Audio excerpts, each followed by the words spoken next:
हम future doctors, आज के वीडियो में हम एटॉमिक स्ट्रक्चर के 50 मोस्ट इंपोर्टेंट क्वेश्चंस डिस्कस करेंगे जो कि प्योर एनसीईआरटी बेस्ड है और नीट एग्जाम के लेटेस्ट पैटर्न पे बेस्ड है।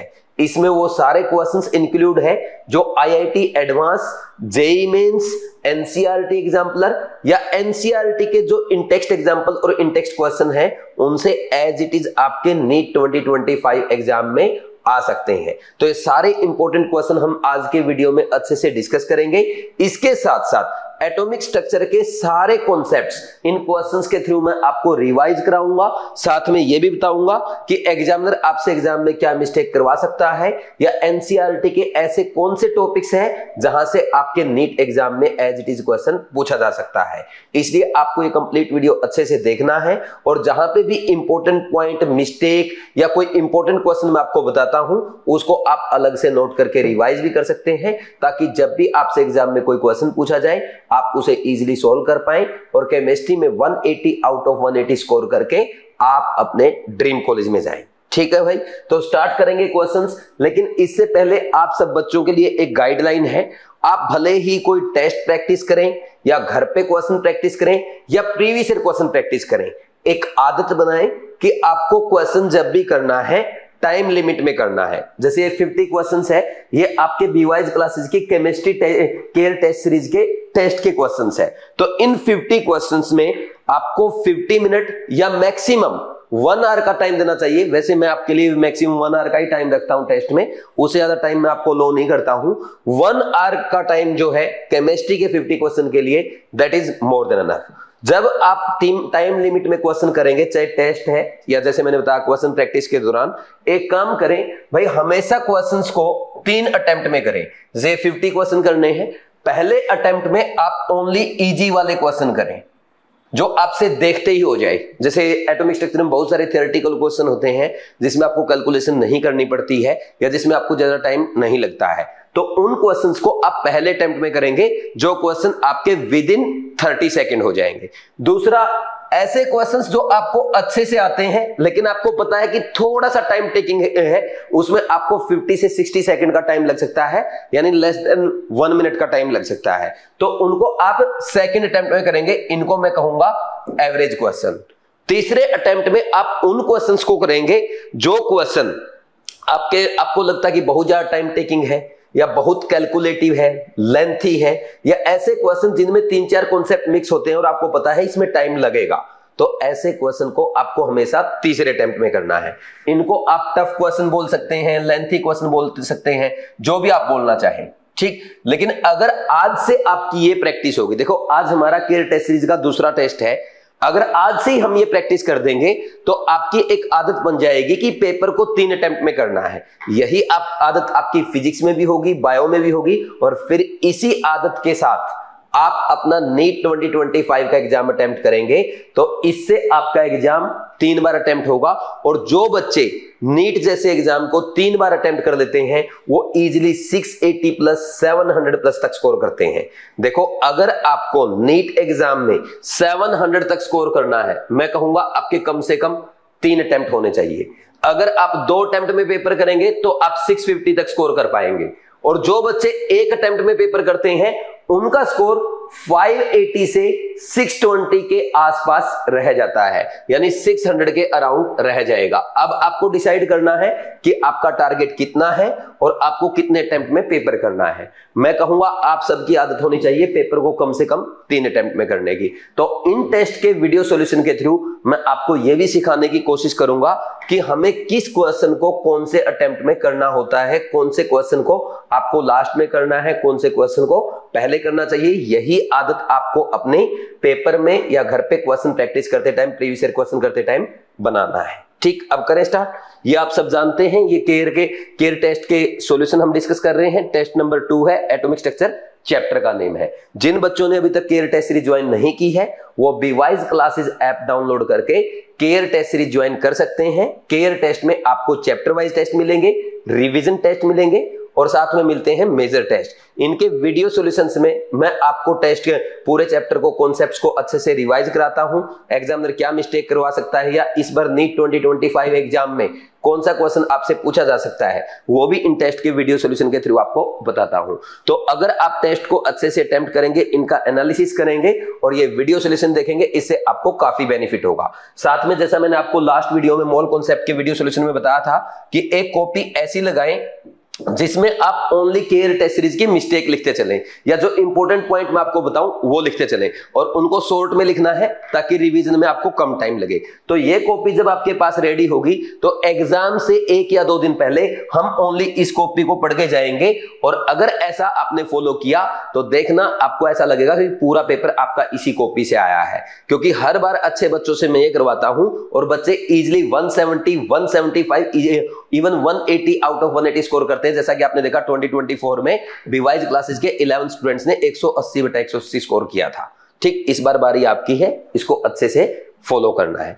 ठीक, अब करें टेस्ट के सॉल्यूशन स्टार्ट। देखो, जब भी टेस्ट के सॉल्यूशन मैं आपको कराता हूं हमेशा एक इंपॉर्टेंट क्वेश्चन की लिस्ट बनाता हूं, जिसमें आपका जैसे इस टेस्ट के हैं first question, 3rd, 5th, 7th, 8th, 10th, 13th, 14th, 21st, 25th, 28th, 29th, 33rd, 36th, 37, 38, 39, 40, 47, 49 question. ये ऐसे क्वेश्चंस है, मान लीजिए आपको दोबारा से ये टेस्ट रिवाइज करना है, पूरा टेस्ट आपके अटेम्प्ट करने का आपके पास टाइम नहीं है, आप ओनली ये वाले क्वेश्चन अटेम्प्ट कर लेंगे तो इससे भी सारे कॉन्सेप्ट आपके रिवाइज हो जाएंगे, और जो भी इंपॉर्टेंट पॉइंट्स है ये वो भी रिवाइज हो जाएंगे, या कोई मिस्टेक आप कर सकते हैं वो भी आपको इन क्वेश्चन के थ्रू पता चल जाएगी। और मैं आपको कहूंगा अगर आपके पास पूरा टेस्ट देखने का टाइम है तो पूरे टेस्ट का सॉल्यूशन देखा करो, और पूरे टेस्ट के सॉल्यूशन देखने का टाइम नहीं है, एटलीस्ट उन क्वेश्चंस का सॉल्यूशन जरूर देखें जो आपसे टेस्ट के दौरान नहीं हुए या जिनमें आपको डाउट आया था या जो क्वेश्चन आपने मिस्टेक कर दिए। अब करते हैं स्टार्ट आज के video solution.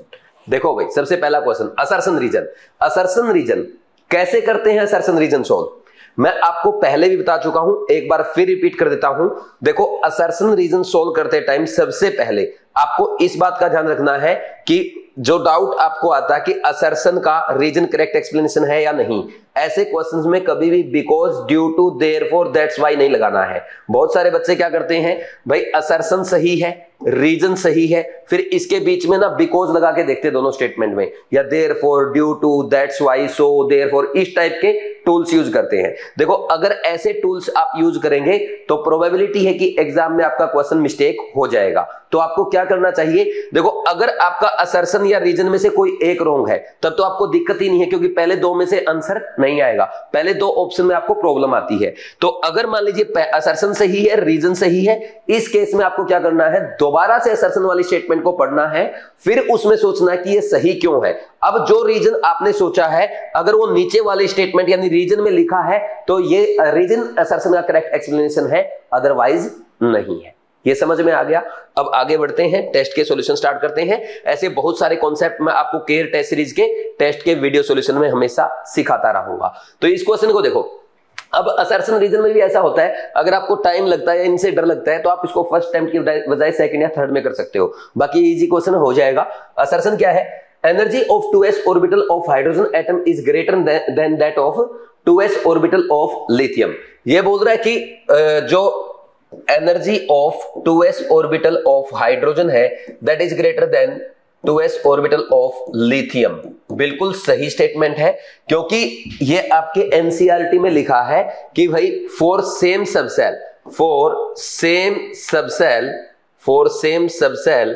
As Z increase energy decrease, ये आपके एनसीईआरटी की लाइन है। तो ये स्टेटमेंट सही है और इसका रीजन ये है। अब दूसरी स्टेटमेंट पढ़ो, असर्शन हो गया सही, रीजन पढ़ो। Energy of the orbital in the same subshell decreases with increase in atomic number, यही तो मैंने लिखा है, सेम सबसेल के लिए as Z increase energy decrease. तो ये स्टेटमेंट भी सही है और ये इसका करेक्ट एक्सप्लेनेशन भी है। तो यहां से हमें पता चल गया रीजन एक्सप्लेन्स असर्शन। सही है कि नहीं है? बोलो आंसर क्या है? आंसर आ जाएगा both assertion and reason are true and reason is correct explanation of assertion. Answer is 1। तो इस क्वेश्चन को आप आराम से, मेरे अकॉर्डिंग तो ये फर्स्ट टाइम का क्वेश्चन है, अगर आपने एनसीईआरटी पढ़ा है तो इसको मैं लिख देता हूं, थोड़ा बहुत ये सिखाता रहूंगा। वैसे ये मेजर टेस्ट में सिखाता हूं ये चीजें मैं कि कौन से अटेम्प्ट में करना चाहिए, बट बीच में भी सिखाऊंगा तो इससे आपको और ज्यादा क्लैरिटी आएगी, और ज्यादा सीखने को मिलेगा। ठीक, और एनसीईआरटी में क्या लिखा है, यहां से साफ साफ लिख रखा है आपकी एनसीईआरटी में, energy of 2s orbital of hydrogen is more than energy of 2s orbital of lithium, greater than energy of 2s orbital of sodium is greater than energy of 2s orbital of potassium। ये आपके NCERT में लिखा है। ठीक, एक बार examiner ने क्या किया, खास जेईई मेंस की बात बता रहा हूं आपको, जेईई मेंस के एग्जामिनर ने क्या किया, उसने यही को ये पूछ लिया विच of the following order is correct. पहला विच ऑफ द फॉलोइंग और in order of increasing energy of 2s orbital is correct, ये पूछा 2s सबसेल इज करेक्ट। ठीक, पहला ऑप्शन ये लिख दिया। ठीक, फिर दूसरा कुछ थोड़ा सा चेंज करके लिख दिया, और तीसरा भी चेंज करके लिख दिया। चौथे में क्या कर दिया उसने, इस ऑर्डर को उल्टा लिख दिया, यानी एनर्जी ऑफ 2s यहां पे लिख दिया, हाइड्रोजन की सबसे ज्यादा यहां ऐसे लिख दिया, एनर्जी ऑफ 2s ये यहां पे फिर किसकी, लिथियम की, ऐसे लिख दिया। तो कौन सा आंसर आएगा, पहला या चौथा? चौथा आंसर आएगा। क्यों? क्योंकि उसने इंक्रीजिंग ऑर्डर बोला है, और बच्चों ने क्या कि हमें तो एनसीईआरटी में पढ़ा था पहला ही करेक्ट है, तो क्या देखना भूल गए, इंक्रीजिंग और डिक्रीजिंग देखना भूल गए। तो ये भी आपको ध्यान में रखना है, आजकल एग्जामिनर भी बच्चों से ऐसी मिस्टेक करवा रहा है कि वो पूछेगा आपसे इंक्रीजिंग ऑर्डर और पहले ऑप्शन में ही डिक्रीजिंग ऑर्डर लिखेगा, करेक्ट लिखेगा, और आप उसको जल्दी से टिक कर आएंगे। क्योंकि आप पहले बायो पढ़ते हैं, बायो सोल्व करते हैं, फिर केमिस्ट्री सोल्व करते हैं, तो तब तक आधे पौने घंटे के बाद थोड़ा सा ना माइंड सैचुरेट हो जाता है, बस वो सही चीजें ढूंढने की कोशिश करता है, वो सही चीजें बताने की कोशिश नहीं करता है। आपसे इंक्रीजिंग ऑर्डर पूछा गया है जबकि आपने डिक्रीजिंग ऑर्डर बता दिया, तो इस बात का ध्यान रखें। यही मिस्टेक मेजर टेस्ट में मैं आपसे कराऊंगा, अभी बता देता हूं। नेक्स्ट इसके बाद क्या आएगा, question number second, maximum number of electron that can be accommodated in cell with n equal to 4। भाई इसका तो सीधा है, मैक्सिमम भाई NH सेल में आपने पढ़ा ना, ये NH सेल में आप क्या बताते हो, पहले बताते हैं मैक्सिमम सब सेल कितनी आ सकती है, इक्वल टू 4 n, और फिर मैक्सिमम ऑर्बिटल्स कितने आते हैं, मैक्सिमम ऑर्बिटल्स n² और मैक्सिमम इलेक्ट्रॉन्स 2n²। ये फॉर्मूले आपने पढ़े होंगे। LH सब सेल है, इसमें मैक्सिमम ऑर्बिटल कितने आते हैं, मैक्सिमम ऑर्बिटल्स आएंगे इसके 2l+1, और मैक्सिमम इलेक्ट्रॉन्स आएंगे 2 × 2l+1, और इसको एक बार 4l+2 लिख के नीट एग्जाम में पूछा गया था। तो अब बता दो भाई, n = 4 है तो मैक्सिमम इलेक्ट्रॉन कितने आ गए, maximum electron is equal to 2 × 4 का square, that is equal to 32। Answer is 2। देखो बताने को तो मैं सीधा आपको ये लाइन भी बता सकता हूं, लेकिन मैंने बोला मैं कोशिश करूंगा कि सारे कॉन्सेप्ट आपको रिवाइज कराया जाए। जैसे ये बता दिया, इसके साथ ये भी बता दिया, तो अगर आप पीडीएफ भी पढ़ लेंगे ना, बहुत सारी चीजें आपकी कॉन्सेप्ट, बहुत सारे चैप्टर के जो इंपॉर्टेंट पॉइंट है वो सारे रिवाइज हो जाएंगे। ठीक, ये भी आपका फर्स्ट टाइम का क्वेश्चन था अकॉर्डिंग टू मी। ठीक, नेक्स्ट इजी क्वेश्चन है तीसरा question, arrange the following orbitals in decreasing order of energy. देखो बढ़िया काम इसने क्या कर रखा है, सबसे पहले आप क्या करते हो, n+l रूल के अकॉर्डिंग करते हो। n+l जिसका ज्यादा उसकी एनर्जी ज्यादा, अगर n+l सेम है देन आप देखते हो जिसका n ज्यादा उसकी एनर्जी ज्यादा। अब देखो पहले वाला क्या है, इसमें ना ये 3+0, यहाँ पे एक काम करते हैं, पहले में इसको कैसे लिखेंगे अब, अच्छा इसने यहाँ पे ABCD लिख दिया, चलो ठीक है, यहाँ पे ना ABCD ये लिखा होना चाहिए था। ठीक, अब देखो अब क्या करना है, अब सबसे पहले भाई पहला क्या है, पहले में आपका है 3s, दूसरे में है 4s, तीसरे में है 3p and fourth is 3d।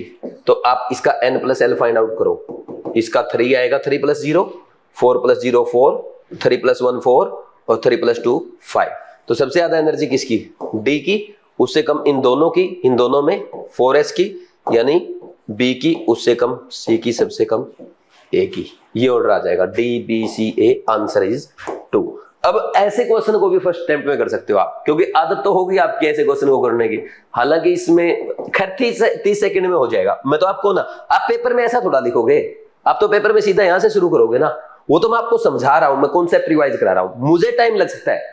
अगर मुझे कहीं पे 1 मिनट से ज्यादा टाइम लग रहा है, वहां पे आपको 30 सेकंड से कम का लगेगा। मैं तो एक चीज लिख रहा हूं, वहां तो आप तो डायरेक्ट करोगे ना उसको।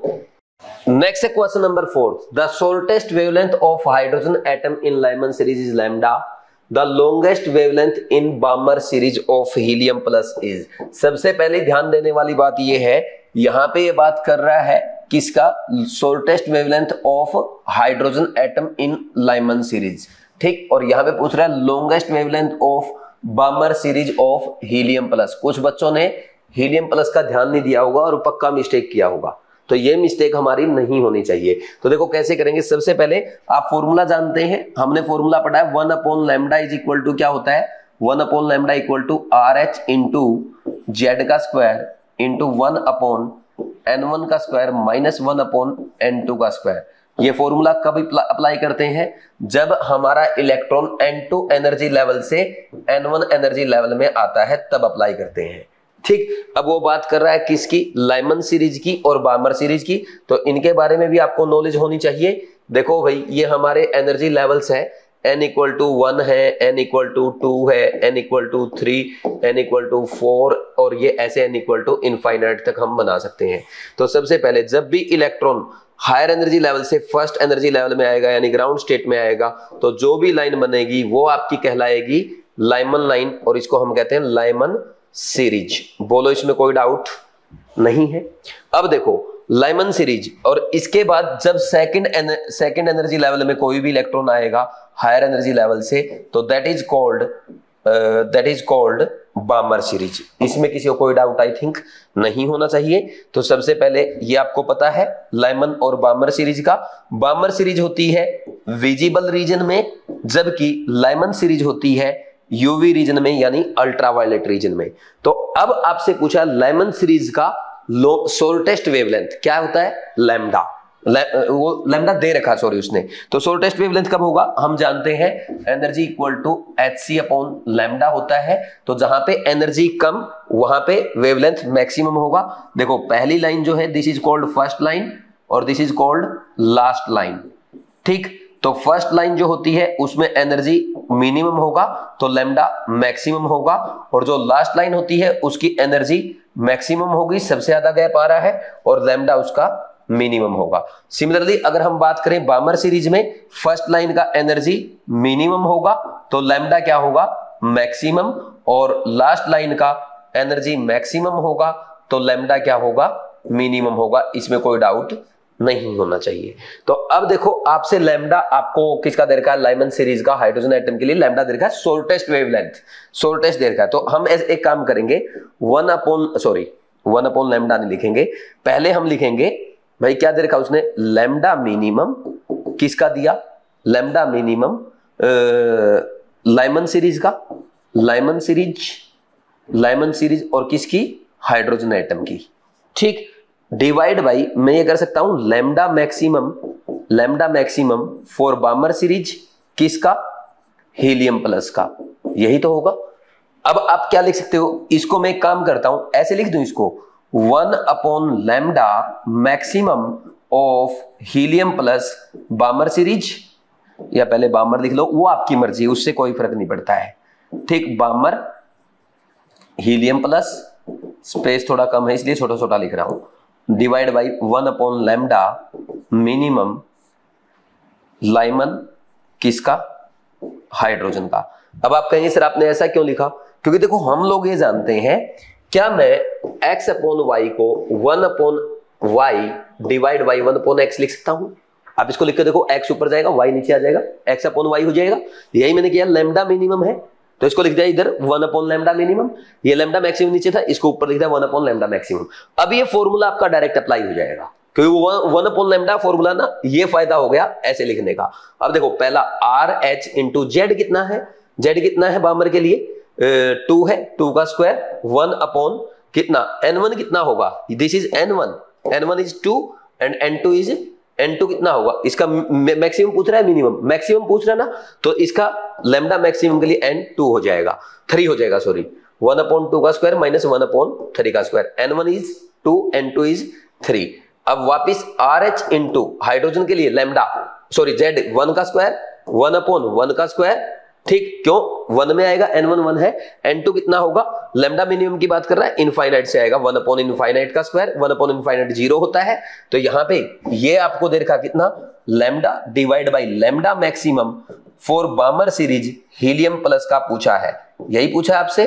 तो ये रेशियो देखो क्या आया, इसको सोल्व करो, RH से RH कैंसिल, ऊपर बच जाएगा 4 गुना, इसको आप लिखेंगे 5/36 और डिवाइड बाई नीचे बच जाएगा 1, ये 9 पे कट जाएगा, तो ये इधर आएगा, लैम्डा मैक्सिमम उधर जाएगा, लैम्डा मैक्सिमम बामर सीरीज का हीलियम प्लस के लिए, तो ये अगर आप सोल्व करेंगे आ जाएगा 9/5 लैम्डा।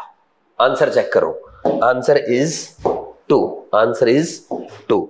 देखो ये ऐसा क्वेश्चन है, अगर आप खुद सोल्व करेंगे इतना आपको लिखने की जरूरत नहीं होती, आपको पता होता है, माइंड में सब चलता है, आपका ये फॉर्मूला दिमाग में चलना चाहिए, कैलकुलेशन यहां से स्टार्ट होगी।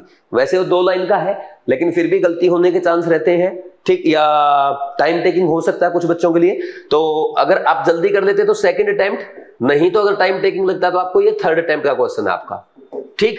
अब आप अपने अकॉर्डिंग देख सकते हैं। नेक्स्ट आगे बढ़ जाए, किसी को कुछ लिखना लिख भी सकता है इसमें से, अच्छा क्वेश्चन है, ठीक। नेक्स्ट इसके बाद और जेईई मेंस का क्वेश्चन है, ठीक। Which of the following is the correct plot for the probability density square, probability density psi square as a function of distance r of the electron from the nucleus for 2s orbital. देखो भाई आपके NCERT में ये है, angular node is equal to L होता है, radial node is equal to n-L-1 होता है, और टोटल नोड इन दोनों का सम करके n-1 आता है, ये आपके एनसीईआरटी में है, ठीक। अब अगर यहां पे आप साइज स्क्वायर, प्रोबेबिलिटी डेंसिटी होती है size square is probability density, और ये है R, जहां पे साइज स्क्वायर 0 हो जाएगा, साइज स्क्वायर अगर 0 हो जाता है दैट इज नोड, वो नोड को रिप्रेजेंट करता है। तो अब इसमें 2s के लिए अगर हम नोड की बात करें तो यहां पे रेडियल नोड, क्योंकि रेडियल डिस्टेंस की बात की जा रही है न्यूक्लियस से, तो radial node is equal to कितना आएगा, 2 माइनस 0 माइनस 1 दैट इज 1, यानी जहां पे साइज स्क्वायर वर्सेस R का ग्राफ एक बार 0 पे जाएगा that will be 2s graph, ठीक। तो इसमें ग्राफ ऐसे बनना चाहिए, ये ऐसे जाकर के ये ऐसे आएगा। अब ये देख लो ये कौन सा ग्राफ दे रखा है इसने, इन तीनों में देखो ये नहीं हो सकता, ये हो सकता है, ये तो 0 से भी नीचे चला गया, और ये 2 बार इसने मिला दिया, तो इसमें एक बार ही मिला है, ये 1 रेडियल नोड को रिप्रेजेंट कर रहा है, ये 2s का ग्राफ है, ये 2 बार इसमें 2 रेडियल नोड आ रहे हैं, 2 रेडियल नोड आए तो ये आपका 3s का ग्राफ है। उसने किसका पूछा आपसे, 2s ऑर्बिटल का, answer is 2। Very very important question, very very important, ठीक, फॉर नीट 2025। मुझे लगता है ये ग्राफ इस बार नीट 2025 एग्जाम में एग्जामिनर पूछ सकता है, या तो ये पूछ सकता है या ये फॉर्मूला आपसे पूछा जा सकता है, क्योंकि ये एनसीईआरटी में है। ग्राफ या सीधा क्वेश्चन कुछ भी आ सकता है, और इसको अगर कहें आपने, जैसे मैंने अभी आपको पढ़ा दिया, तो एग्जाम में जब आप देखेंगे इसको आराम से आप फर्स्ट अटेम्प्ट में कर सकते हैं, फर्स्ट अटेम्प्ट का क्वेश्चन है, ठीक है भाई, लिख लेना इस पे। अच्छा पीछे भी मैंने नहीं लिखा, पीछे भी एक क्वेश्चन इंपॉर्टेंट आया था जो नीट में एज इट इज आ सकता है, वो है आपका ये वाला फर्स्ट। इस क्वेश्चन को मैं काफी टाइम से बोल रहा हूं कि नीट एग्जाम में आना चाहिए, तो मैं इस पे लिख देता हूं, हे एग्जामिनर ये क्वेश्चन नीट 2025 में पूछो, ठीक। क्यों, क्योंकि ये क्वेश्चन बहुत इंपॉर्टेंट है। जेईई मेंस में ऑलरेडी इस पैटर्न का क्वेश्चन आ चुका है, मैंने जैसे आपको बताया है, लेकिन असर्शन रीजन भी आ चुका है, बट नीट में अभी तक नहीं आया है। असर्शन रीजन फॉर्मेट में या इस फॉर्मेट में, दोनों फॉर्मेट में नीट में आ चुका है। ये एनसीईआरटी की लाइन है, ठीक, एनसीईआरटी में दिया हुआ है, लेकिन अभी तक नीट ने पता नहीं क्यों नहीं पूछा है। तो नीट में एज इट इज आ सकता है, लेटेस्ट पैटर्न पे आना भी चाहिए क्योंकि एनसीईआरटी बेस्ड है। नेक्स्ट इसके बाद question number 6, statement 1, Rutherford gold foil experiment can not explain the line spectrum of hydrogen. बिल्कुल सही है भाई, रदरफोर्ड ने तो लाइन स्पेक्ट्रम की बात ही नहीं की थी, किसने की थी, बोर ने की थी। दूसरा, Bohr model of hydrogen atom contradict Heisenberg uncertainty principal, ये भी सही है, क्योंकि बोर ने क्या बोला कि इलेक्ट्रॉन न्यूक्लियस के चारों तरफ फिक्स पाथ में चक्कर लगा रहे हैं, जबकि हाइजेनबर्ग अनसर्टेनिटी प्रिंसिपल ये कहता है कि हम किसी इलेक्ट्रॉन की किसी ऑर्बिट में एग्जैक्ट ट्रैजेक्टरी यानी एग्जैक्ट पाथ और मोमेंटम, एग्जैक्ट मोमेंटम नहीं बता सकते हैं। तो ये क्या है, हाइजेनबर्ग अनसर्टेनिटी प्रिंसिपल का कॉन्ट्राडिक्शन है, एनसीईआरटी की लाइन है, ये बोर प्रिंसिपल का, बोर मॉडल का ड्रॉबैक भी है। तो दोनों सही है, आंसर इज 4। इजी क्वेश्चन है, एनसीईआरटी बेस्ड क्वेश्चन है, एग्जाम में आ सकता है। इतना सा इजी क्वेश्चन पे तो मैं नहीं लिखूंगा कि हे एग्जामिनर पूछो, क्योंकि अगर पूछ भी लिया तो आप आराम से कर लेंगे। मैं अच्छे क्वेश्चंस पे लिखता हूं। Next question number 7, the number of radial and angular node in 4D orbitals are respectively. अभी मैंने बोला था आपको angular node is equal to L होता है, radial node is equal to n minus L minus 1 होता है, total node is equal to n minus 1। ये आपके एनसीईआरटी में लिखा है। तो अब आप देखो, आपके ना इसी फॉर्मूला से क्वेश्चन आएगा, बहुत डिटेल में नहीं आएगा। एक ग्राफ का क्वेश्चन आ सकता है, वो मैंने आपको करवा दिया। ठीक, तो नोड्स आपके कवर हो गए आज से, इससे ही। अगर आपने नोड एनसीईआरटी से नहीं पढ़ा ना तब भी जरूरत नहीं है, एक तो ये फॉर्मूला और एक पीछे वो ग्राफ जो मैंने सिखाया है वो इंपॉर्टेंट है। ठीक, अब देखो 4D के लिए आपको पता है एंगुलर नोड, पहले रेडियल नोड देखो, क्योंकि उसने रेडियल पूछा ना। Radial node is equal to कितना आएगा, 4 माइनस 2 माइनस 1। एल 2 होता है, डी के लिए 1 आ गया, एंगुलर नोड आपका 2 आ जाएगा। तो 1 and 2 respectively answer is 1। Important for exam, this is also first attempt question, ज्यादा टाइम लगाने की जरूरत नहीं है। ठीक है भाई। नेक्स्ट इसके बाद question number 8, the number of subshells associated with n equal to 4 and m equal to -2 quantum numbers. देखो आप जानते हैं अगर n 4 होगा तो l की वैल्यू क्या क्या हो सकती है, 0 हो सकती है, l की वैल्यू 1 हो सकती है, l की वैल्यू 2 हो सकती है, l की वैल्यू 3 हो सकती है। This is 4s 4p 4d and 4f। 4 cell में ये सब सेल हो सकती है। इसके लिए m की वैल्यू ओनली 0 आएगी, इसके लिए m की वैल्यू -1 0 और +1 आएगी, इसके लिए m की वैल्यू -2 -1 0 +1 +2 आएगी, और m की वैल्यू l इक्वल टू 3 के लिए -3 से +3 -3 -2 -1 0 +1 +2 +3 तक आएगी। तो आप देखो -2 वैल्यू कितनी बार आई है, एक तो 4f सब सेल के लिए, दूसरा 4d सब सेल के लिए, तो 2 बार आई है, तो 2 सब सेल के लिए पॉसिबल है। Answer is 4। बोलो कोई डाउट है क्या? ठीक, ये फर्स्ट अटेम्प्ट का क्वेश्चन है, इसमें ज्यादा टाइम नहीं लगना चाहिए। फर्स्ट या ज्यादा से ज्यादा सेकंड अटेम्प्ट का क्वेश्चन अगर आप पहली बार में सोल्व ना कर पाए तो। ठीक, इजी क्वेश्चन है, एग्जाम इंपॉर्टेंट फॉर रिवीजन कर सकते हैं, क्योंकि ऐसे क्वेश्चन में कई बार क्या होता है कि आप जल्दी, आपने देखा कि n दे रखा है और आप बता रहे हो क्या, सब सेल बता रहे हो, तो nth सेल में कितनी सब सेल होती है, 4, आंसर थर्ड करके आ गए। ये मिस्टेक कई बार हो जाती है। लेकिन उसने पूछा कि n 4 होना चाहिए और m-2 कौन सी सब सेल्स में आएगा, वो या तो d में आएगा या f में आएगा, और d और f ये 2 ही सब सेल हुई n इक्वल टू 4 में। Next question number 9, Which of the following series of transition in spectrum of hydrogen falls in visible region? पहले ही मैं आपको बता चुका हूं, बामर सीरीज आएगी। आंसर 2, फर्स्ट टाइम का क्वेश्चन है, 3 सेकंड में हो जाएगा। ठीक, ये तो जानते होंगे ना यार। लाइमन के लिए N1 कितना होता है, 1। ठीक, और ये आती है आपकी यूवी रीजन में। ठीक, फिर आती है बामर, इसके लिए N1 होता है 2, और ये आती है विजिबल रीजन में। ठीक, और फिर आती है आपकी Lyman Balmer Paschen Lyman Balmer Paschen, N1 equal to 3 bracket N1 equal to 4 और P formed N1 equal to 5। तो ये इनके लिए इंफ्रारेड रीजन होता है। ठीक, आप सब जानते हैं N1 में आएगी हायर एनर्जी लेवल N2 से, तो सबका N1 मैंने लिख दिया आपके सामने। ठीक, इजी क्वेश्चन। नेक्स्ट देखो question number 10th, very important, JEE mains का क्वेश्चन है भाई। जेईई मेंस ने पूछा है, very very important for NEET, for revision लिख लो। नीट का तो मैं नहीं कहता, क्योंकि नीट में इतना अच्छा क्वेश्चन शायद ही आए। फिजिक्स में जरूर आ सकता है ये क्वेश्चन, आपके केमिस्ट्री में तो शायद ना आए, लेकिन फिजिक्स में ऐसे क्वेश्चन आपके आते होंगे, जरूर आते होंगे, आप करते भी होंगे फिजिक्स में, एटम एंड न्यूक्लियाई वाले चैप्टर में। देखो लैम्डा इज इक्वल टू क्या होता है, we all know lambda equal to h upon mv होता है, और हम ये जानते हैं भाई kinetic energy is equal to half mv square होता है। ठीक, इसको आप हाफ mv स्क्वायर को m से मल्टीप्लाई कर दो, m से डिवाइड कर दो, this is p square by 2m, then you can write p is equal to under the root 2m के e हो जाएगा। तो आप क्या लिखोगे, lambda equal to h upon 2m के ई अंडर द रूट, ये लिख देंगे।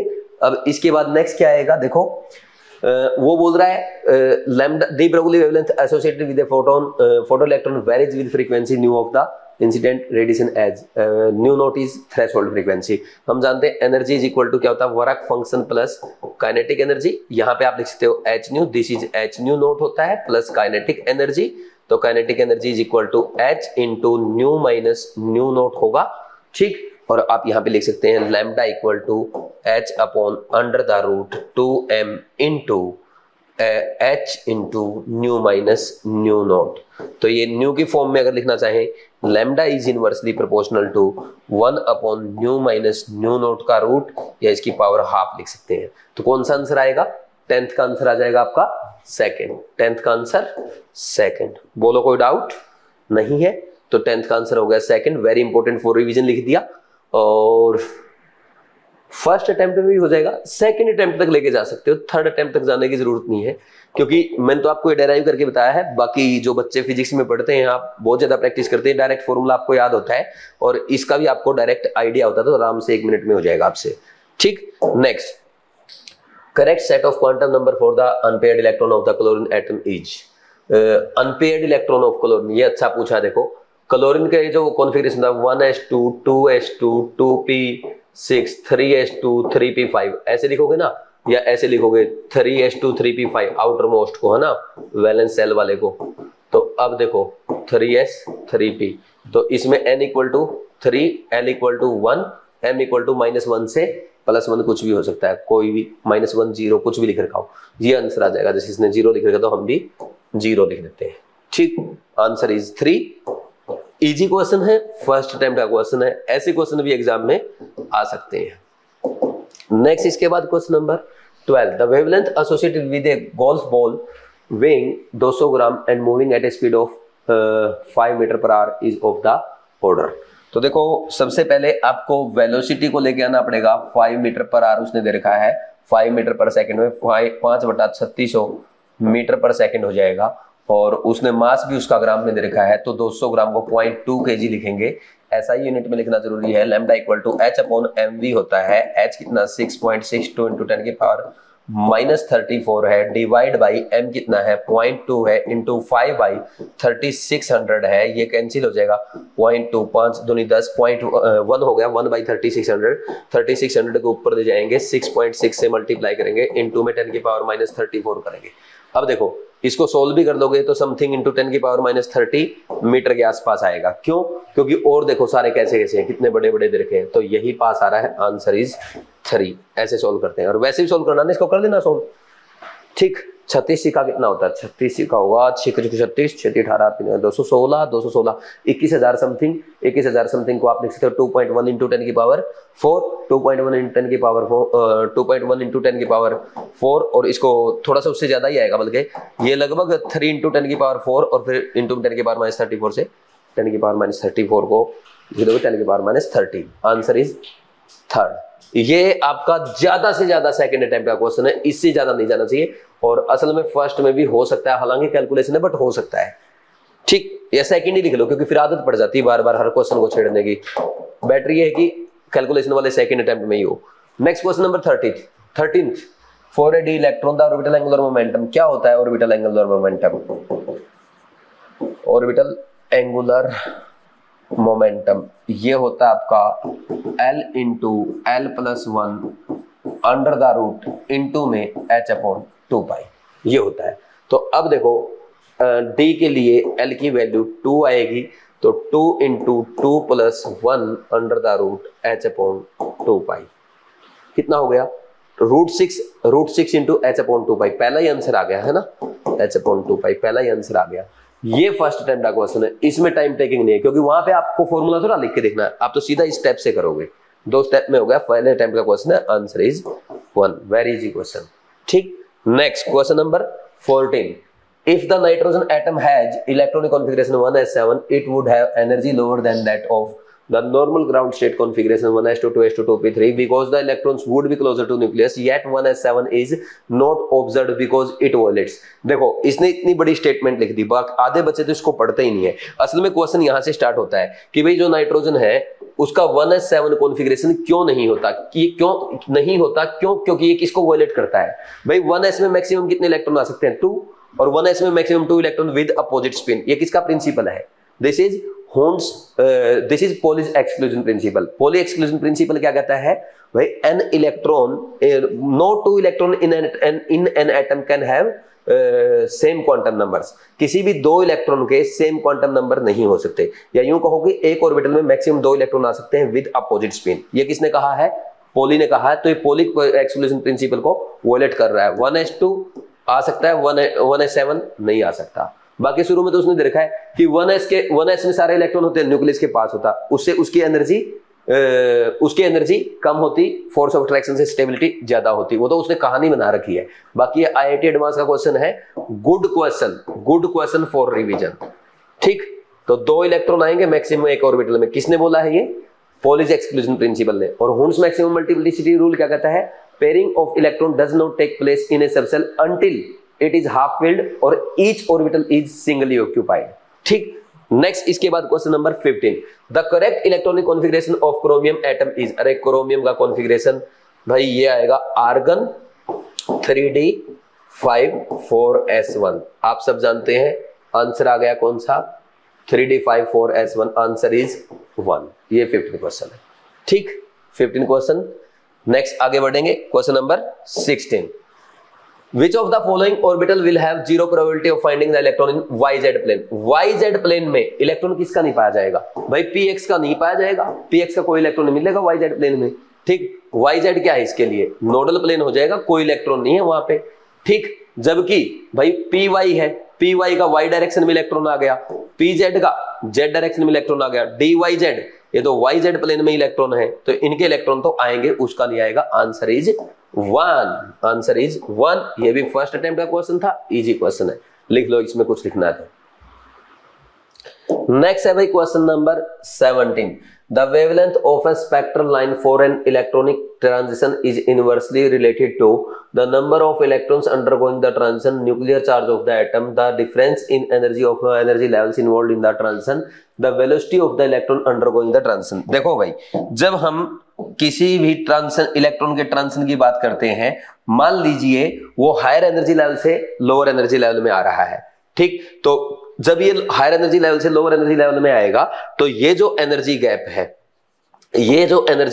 इतनी एनर्जी क्या करेगा? ये रिलीज कर देगा। मान लीजिए N2 एनर्जी लेवल से N1 में आ रहा है, तो ये जो एनर्जी रिलीज करेगा ना, इस एनर्जी के इनवर्सली प्रोपोर्शनल होगा उस फोटोन का वेवलेंथ जो फोटोन ये इलेक्ट्रॉन इमिट करेगा। यानी आप लैम्डा इज इक्वल टू बोल सकते हो hc/e, that is lambda is inversely proportional to E। और अगर यहाँ पे ये डेल्टा E आप इसको लिखते हो तो ये डेल्टा E कहलाएगा, यानी it is gap of energy between two energy levels. तो आंसर क्या आ जाएगा? Lambda is inversely proportional to the difference in energy level of the difference in energy of the energy levels involved in transition. तो answer आ गया इसका third. Very easy question, first attempt का question है, इसमें कोई जल्दबाजी करने की जरूरत नहीं है। Next question number 18, electromagnetic radiation with maximum wavelength is. देखो मैं आपको बता देता हूं, सबके बीच में होता है विजिबल रीजन, आपने सुना होगा है ना, विजिबल रीजन। देखो ऐसे होते हैं आपके ट्रांजिशन, आपको पता होगा, ये विजिबल रीजन। ठीक, यहां पे सबसे पहला आता है गामा के बाद आता है एक्सरेज, गामा आएगा सबसे पहले, तो थोड़ा सा खुला लिखता हूं, गामा रेज, फिर आएगी हमारी एक्सरेज के बाद आता है अल्ट्रावायलेट रेज या अल्ट्रावायलेट रेडिएशन, देन आएगा विजिबल। तो इसमें देखो gamma, G for gamma, X, U, V, ऐसे अल्फाबेटिकल ऑर्डर में आ जाएगा। फिर इसके बाद बाकी का भी जो आएगा, ये इंफ्रारेड, I, इलेक्ट्रोमैग्नेटिक वेव, फिर रेडियो वेव। तो सबसे अब यहां पे ऐसे लिखते हैं, लेफ्ट टू राइट जाएंगे तो लैम्डा बढ़ता है और फ्रीक्वेंसी घटता है, ऐसा बोल सकते हैं। तो उसने पूछा मैक्सिमम वेवलेंथ किसका होगा? रेडियो वेव का हो जाएगा। बोलो कोई डाउट है क्या? Answer is 2। ऐसे करते हैं। ठीक, ये ऐसे ही मैं आपको लेक्चर नोट्स में भी सिखाता हूं, और जो कृष्णा बैच में मैंने पढ़ा रखा है उसमें भी आपको एनसीईआरटी में यही सिखाया है।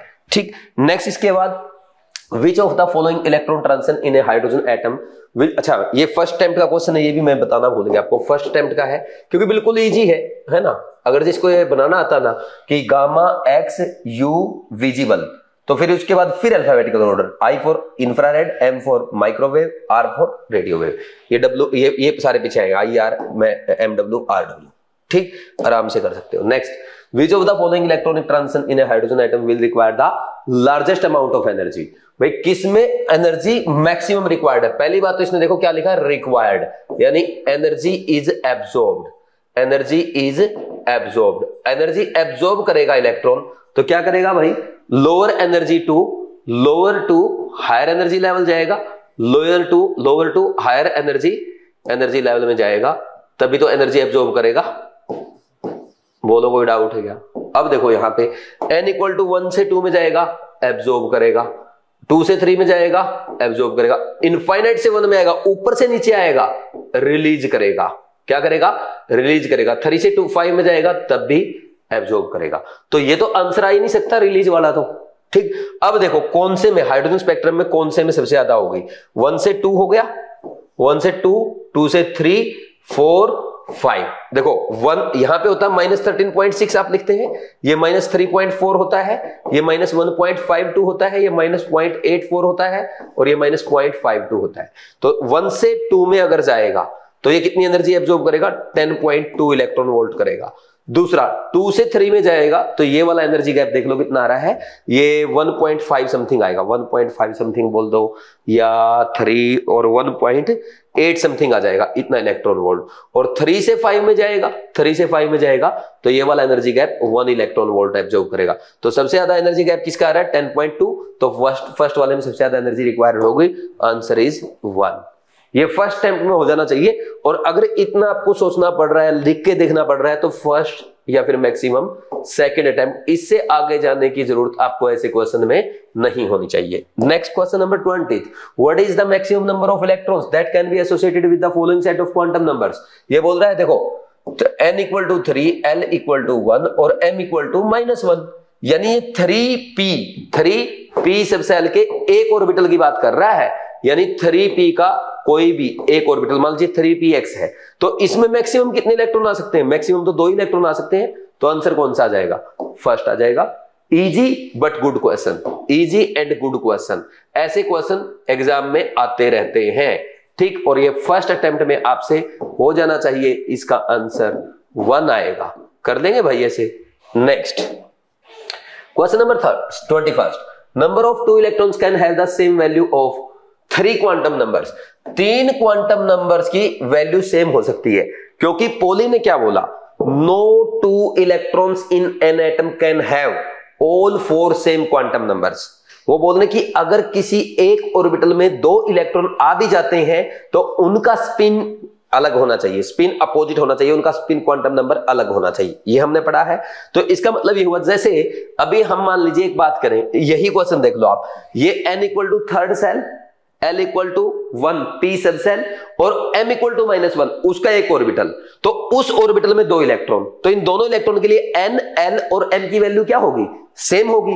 और अगर वैल्यू सेम होगी n, l और m की, तो s की वैल्यू देखो दोनों ही क्या है, एक की +½ होगी, दूसरे की -½ अच्छा, कभी ये मत बोलना s +½ क्लॉकवाइज के लिए होता है और s -½ एंटी क्लॉकवाइज के लिए होता है। बहुत सारे स्टूडेंट्स को ये डाउट होता है, ऐसा कभी भी नहीं बोलना। s इक्वल टू +½ और -½ का मतलब ये है कि एक की स्पिन क्लॉकवाइज है तो दूसरे की एंटी क्लॉकवाइज है। +½ -½ की वैल्यू कभी भी क्लॉकवाइज और एंटी क्लॉकवाइज की बात नहीं करती, वो बस अपोजिट स्पिन की बात करती है। ठीक, कहीं सोचो कि +½ उसके लिए और -½ इसके लिए, बच्चे गलती करते हैं, एग्जाम में आ चुका है, IIT ने कराई थी एक बार ये मिस्टेक। ठीक, तो 3 क्वांटम नंबर सेम होते हैं, कौन से? l, n, l और m। ठीक, फॉर सेम ऑर्बिटल, ठीक है ना भाई। लेकिन उसमें स्पिन क्या हो जाएगा? 2 इलेक्ट्रॉन्स हैव डिफरेंट स्पिन। ये हो गया आपका क्वेश्चन नंबर 21 का आंसर। Third answer is 3। ठीक, और ये फर्स्ट अटेम्प्ट का क्वेश्चन है यार, इसमें कुछ है ही नहीं। Next question number 22, according to above principle the correct order of energy. भाई सीधी सी बात है, 3d, 4s और 4p, हम जानते हैं n + l बढ़ेगा तो एनर्जी बढ़ेगा, और n + l सेम है तो उस केस में जिसका n ज्यादा उसकी एनर्जी ज्यादा। तो अब इनका n + l देखो, n + l की वैल्यू 3 + 2 5, 4 + 0 4, 4 + 1 5। तो अब इन दोनों का सेम आ गया, तो इन दोनों में एनर्जी किसकी ज्यादा होगी? 4p की ज्यादा होगी, इंक्रीजिंग लिखना है, उससे कम 3d और सबसे कम हो जाएगी 4s की। 4p 3d 4s। Answer is third. Question number 22 का थर्ड फर्स्ट अटेम्प्ट का क्वेश्चन है। बहुत आसान क्वेश्चन है यार, इससे आसान क्वेश्चन क्या ही होगा। नेक्स्ट है, विच of the following sets of quantum number represents the highest energy of an electron. देखो भाई, हाईएस्ट एनर्जी बतानी है आपको इलेक्ट्रॉन की। इसने क्वांटम नंबर दे रखा है n, l, m और s। देखो s तो स्पिन बताएगा, उसका तो कोई मतलब नहीं है। स्पिन चाहे आपकी क्लॉकवाइज है या एंटी क्लॉकवाइज, उससे कोई फर्क नहीं पड़ने वाला। और मैं फिर रिपीट कर रहा हूं, ध्यान रखना है s = +½ या -½ इसका मतलब ये नहीं कि s = +½ तो क्लॉकवाइज, s = -½ तो एंटी क्लॉकवाइज। इसका सिर्फ इतना सा मतलब है भाई, जो उसने स्पिन में प्लस और माइनस साइन दे रखा है कि दोनों इलेक्ट्रॉन की अपोजिट स्पिन होती है, ध्यान रखना आपको। ठीक, तो एक ही ऑर्बिटल में 2 इलेक्ट्रॉन होंगे तो दोनों की एनर्जी क्या होगी? सेम होगी। अब आते हैं हम m के पॉइंट पे, यानी m की वैल्यू पे। देखो अगर हम बात करें मान लीजिए p सब सेल के लिए, p सब सेल के लिए m की वैल्यू आएगी -1, 0 और +1। अब p सब सेल के जो p ऑर्बिटल होंगे, px, py और pz, तीनों की एनर्जी क्या होगी? सेम होगी, क्योंकि तीनों डीजेनरेट ऑर्बिटल है। तो m की वैल्यू से भी कोई फर्क नहीं पड़ेगा। तो अब एनर्जी ऑफ इलेक्ट्रॉन पे किससे फर्क पड़ेगा? एक तो n से और एक l से। हम पीछे पढ़ चुके हैं, n + l की वैल्यू बढ़ेगी, एनर्जी बढ़ेगी। n और n + l की वैल्यू सेम है, तो n की वैल्यू जिसमें ज्यादा होगी उसकी एनर्जी ज्यादा होगी। अब लिख के देखते हैं। पहला आपका है कौन सा केस? 3p का। पहला आपका आ रहा है 3p, दूसरा आपका आ रहा है 3d, नेक्स्ट इज 4s और इसके बाद 3s। तो सबसे ज्यादा एनर्जी किसकी होगी? एनर्जी का ऑर्डर बताओ भाई। यहां पे इसका 3 + 1 4, ये 3 + 2 5, 4 + 0 4 और ये 3। तो सबसे ज्यादा तो एनर्जी हो गई आपकी 3d की, उससे कम एनर्जी होगी 4s की, उससे कम एनर्जी होगी 3p की और सबसे कम एनर्जी हो जाएगी आपकी, बोलो किसकी? 3s की। आंसर इज 3d की maximum, second option. Answer 2। Very easy question, first attempt का क्वेश्चन है, समझे या नहीं? ठीक, आगे बढ़ जाएं भाई। Question number 24, azimuthal quantum number defines. Azimuthal quantum number L किसको डिफाइन करता है भाई? L E/m रेशियो को नहीं डिफाइन करता, स्पिन ऑफ इलेक्ट्रॉन नहीं डिफाइन करता, और एंगुलर मोमेंटम बिल्कुल सही है। ये होता ना L × L + 1 √, इनटू में h/2π। और magnetic quantum moment of electron को नहीं रिप्रेजेंट करता। आंसर क्या आ जाएगा? First. Very easy question, first attempt का क्वेश्चन है, कर लेंगे भाई ऐसे। नेक्स्ट, इसके बाद आया question number 25। If n = 6 the correct sequence of filling of electron will B.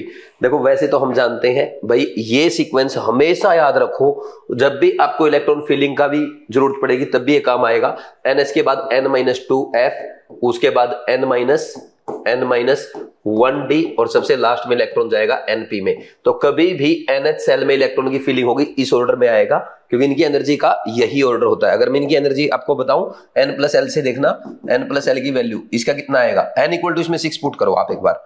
n = अगर हम 6 पुट कर देंगे ना, n = 6 पुट करके देखो, ये है 6s, ये है 4f और ये है 5d, ये d है और ये है 6p। अब देखो n + l की वैल्यू देखना, 6 और 4 + 3 7 और 4 + 2 7 और 6 + 1 7। तो सबसे ज्यादा किसकी होगी भाई? जिनके n + l की वैल्यू ज्यादा है। अब n + l की वैल्यू सेम है, तो इसमें इन तीनों में जिसका n ज्यादा है, ये ऑर्डर आया कि नहीं आएगा एनर्जी का? तो ये इनकी एनर्जी का ऑर्डर आ गया। जो एनर्जी का ऑर्डर आता है उसी ऑर्डर में इलेक्ट्रॉन फिल किए जाते हैं। तो कौन सा आंसर आएगा? ns, n-2f, n-1d, np। Answer is 2।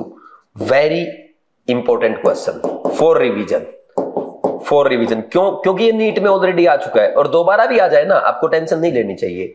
ठीक, अब मान लीजिए 6s का ऑर्डर आ गया, यहाँ पे n = 7 पुट कर दे, तो n = 7 पुट करके दे सकता है, क्योंकि ये जो लाइन है ये आपके एटॉमिक स्ट्रक्चर की है, और n = 6 और n = 7 पुट करके ये आपके पीरियोडिक टेबल की NCERT में गिवन है।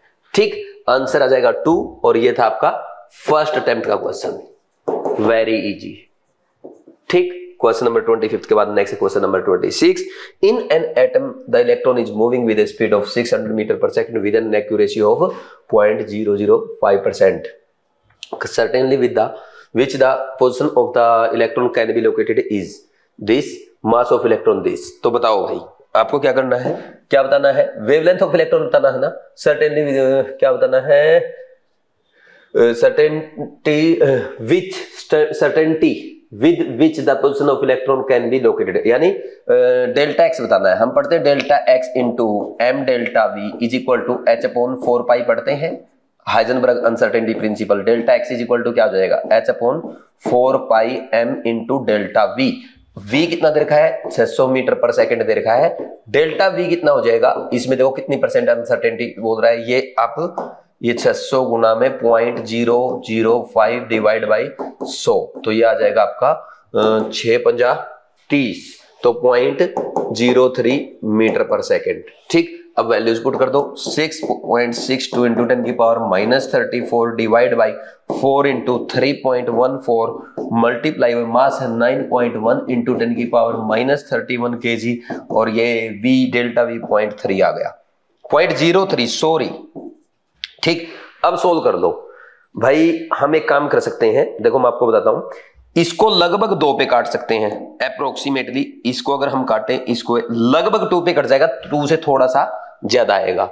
अब ये देखो 9×4 जा कितना होता है 36, और 34 6 3 जा होता है 108, तो 108 को लिख सकते हो 1.08, तो ये अप्रोक्स आपका कट जाएगा 1 पे, और ये कट जाएगा 10 की पावर -3 पे, तो ये 2 इंटू 10 की पावर -3 अप्रोक्स इतना आएगा। कहां आएगा देख लो, 2 इंटू 10 की पावर -3 ये आ रहा 1.9, तो ये 2 इंटू 10 की पावर -3 लिख दो इसको, या इसको आप 1.92 इंटू 10 की पावर -3 मीटर लिख दो। नीट में आ चुका ये क्वेश्चन, अच्छा क्वेश्चन है, बोलो कोई डाउट है क्या? और आई थिंक ये एनसीईआरटी में भी जितना मुझे याद आ रहा है, ठीक, एनसीईआरटी में भी एक ऐसा क्वेश्चन है। 26 का आंसर क्या हो जाएगा, आंसर इज 3rd। और इस क्वेश्चन को देखो, मैं तो फास्ट कैलकुलेशन करनी मेरी है, ठीक, आपकी भी हो जाएगी अगर आप डेली 30 तक टेबल लिखेंगे, स्क्वायर्स लिखेंगे 30 तक, और 15 तक क्यूब लिखेंगे, तो उससे कैलकुलेशन आपकी फास्ट हो जाएगी मेरी तरह। तो मेरी तरह अगर कैलकुलेशन नहीं है तो आप इसको 2nd या 3rd अटेम्प्ट तक लेके जा सकते हैं। ये होगा question number 26। Next is question number 27। The uncertainty in position of an electron moving with velocity दे रखी है, एक्यूरेट अप टू इतना दे दिया, फिर वही डेल्टा एक्स पूछ लिया यार, अभी तो फॉर्मूला पढ़ा हमने, delta X is equal to H upon 4 pi M delta V आ जाएगा, है ना। तो अब बताओ velocity is equal to 3 into delta V कर लेते हैं ना यार, वैल्यू ऊपर दे रही 3 इंटू 10 की पावर 4 इंटू में 0.001 डिवाइड बाई 2 बार नहीं है, 2 बार भाई 3 0 नहीं है, डिवाइड बाई 100, तो ये आ गया 3 इंटू 10 की पावर 4 इंटू 10 की power -5, this is equal to 3 into 10 की power -1, that is equal to 0.3 metre आ गया। This is delta V. अब सोल्व कर लो इसको, कितना आंसर आएगा, तो delta X is equal to, वही सोल्व हो गया, ये तो क्वेश्चन एज इट इज, ये तो गलत डल गया मेरे से क्वेश्चन, है ना, चलो कोई बात नहीं, ठीक, वो एनसीईआरटी का था, ये नीट का है, ठीक। तो ये आ जाएगा 4 इंटू 10 की पावर 4 इंटू 3.14 इंटू कितना है, ये कितना होगा आपका, इसको हम बोल देंगे लगभग कितना, 4 पाई एम है 9.1 इंटू 10 की पावर -31 इंटू में 10, ये 0.3 है, तो देखो ये लगभग 2 पे कट गया, और ये नीचे पता कितना आएगा, 10 की पावर -34, और 4 9 जा 36, और 36 3 जा 108, 10.8 आ गया। तो इसको हम लिख सकते हैं लगभग 10 की पावर -31 रखना इसको आप एज इट इज, और इसको लिख दो 10.8, और इसको 2 इंटू इतना लिख दो, और इसको सोल्व करोगे ना, ये आ गया 10 की पावर -3। या एक काम कर लो, इसको ऐसा लिख लो, ये लिख लो आप 2 इंटू 10 की पावर -34, दिस इज 1.08 इंटू 10 की पावर -30, कितना आ जाएगा 30 आ जाएगा, ठीक है। 10 की पावर -31 को ऐसे लिख देंगे, कुछ गलती कर दी क्या, 10 की पावर -30, ठीक है, 31 ही था, और 0.3 था, कैलकुलेशन तो ठीक है, और वो भी ठीक है, 0.3 भी ठीक है, कोई मिस्टेक तो नहीं है, चलो ठीक है।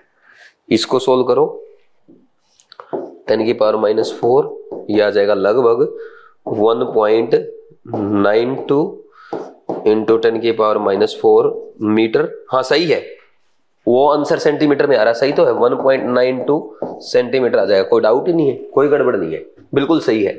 मुझे लगा था कि उसमें ना 19.2 आएगा, बिल्कुल सही आ रहा, कोई दिक्कत नहीं है। Answer 1, answer 1। ठीक वैसा ही क्वेश्चन है, वैसा ही क्वेश्चन है, बिल्कुल एग्जैक्ट वही क्वेश्चन है, कोई ज्यादा चेंज था ही नहीं इसमें, है ना। Answer is 1। और ये था आपका क्वेश्चन नंबर 27। ये भी आप सेकंड या थर्ड अटेम्प्ट तक लेके जा सकते हैं। ठीक, नेक्स्ट इसके बाद आएगा आपका question number 30। If electron, hydrogen, helium and neon nuclei are all moving with the velocity of light, then wavelength associated with these particles are in the order. भाई सबकी स्पीड क्या दे दी, सेम दे दी। लैम्डा इक्वल टू क्या होता है, h/m इंटू v होगा। तो जिसका मास बढ़ेगा, जिसका v तो सबका सेम है ना, v सेम दे दिया, तो लैम्डा क्या हो जाएगा, लैम्डा हो जाएगा इनवर्सली प्रोपोर्शनल टू m। तो मास बढ़ा, लैम्डा घटा, तो सबसे हल्का कौन है, उसका लैम्डा सबसे ज्यादा। इंक्रीजिंग पूछा है डिक्रीजिंग, पहले तो ये देखना है। इसने पूछा है particles are in order, order पूछ रखा बस। तो सबसे ज्यादा होगा इलेक्ट्रॉन का, उससे कम होगा प्रोटॉन का, उससे, यही ना, प्रोटॉन भी है क्या, प्रोटॉन नहीं है, हाइड्रोजन है, H2 तो मॉलिक्यूल होगा, फिर neon, electron, hydrogen, helium and neon nuclei. Electron के बाद हाइड्रोजन का नंबर आ जाएगा, फिर हीलियम का नंबर आ जाएगा, और फिर नियोन का नंबर आ जाएगा। ये आ जाएगा इनके लैम्डा का ऑर्डर।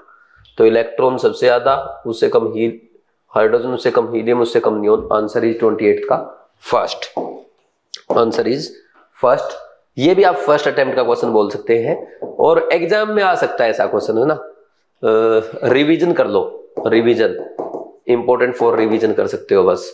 वैसे है आसान क्वेश्चन, कोई भी बच्चा कर ले, फिजिक्स में भी आते हैं ऐसे। Next question number 29th। If the velocity of hydrogen molecule is 5 × 10⁴ centimetre per second, then it's de Broglie wavelength is. ये है जबरदस्त क्वेश्चन, ये है भाई जेईई मेंस का क्वेश्चन। ठीक, वेरी इंपॉर्टेंट फॉर रिवीजन। ठीक, अब इसमें देखो क्या करना है, उसने क्या दे दिया भाई आपको, हाइड्रोजन मॉलिक्यूल की स्पीड दे दी। ठीक, और बोल रहा है कि इसका डी ब्रोगली वेवलेंथ क्या होगा, lambda equal to h/mv। v अपने पास है, m और चाहिए मास ऑफ हाइड्रोजन मॉलिक्यूल।